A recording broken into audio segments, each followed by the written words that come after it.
Ar yra kokių nors situacijų, kuomet NAD vartoti nederėtų?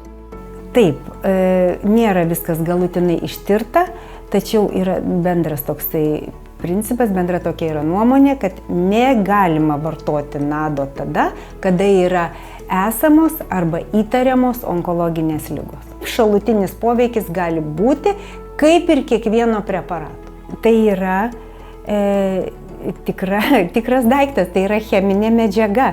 Bet kuri cheminė medžiaga gali būti nuodas, priklausomai nuo to, netgi vanduo. Jeigu tu išgersi 7 litrus, tu apsinuodysi vandeniu. Bet aš visada daugybę metų turiu tokį posakį. Virtuviniu peiliu gali pasipjauti, jeigu nemoki naudotis. Tai NADui tas irgi 100% tinka. Aš tik tai noriu paminėti vieną. Vienas yra šalutinis poveikis. Tai ir šitas preparatas gali duoti tam tikrą spaudimą krūtinėje, jausmą tokį. Gali šiek tiek skaudėti galvą po suvartotos tos ypač didelio kiekio. Kai kurie žmonės jaučia šalutinius reiškinius virškinimo trakte.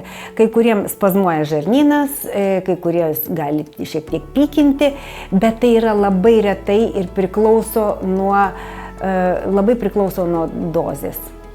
Ir reguliuojama įvairiausiais būdais. Ir įvedimo trukme, ir įvedimo dažnių ir taip toliau. Ir vėlgi turi čia visą šitą protokolą sudėlioti gydytojas. Konkrečiai tam žmogui ir reguliuoti netgi pagal tą žmogų, kaip jisai reaguoja.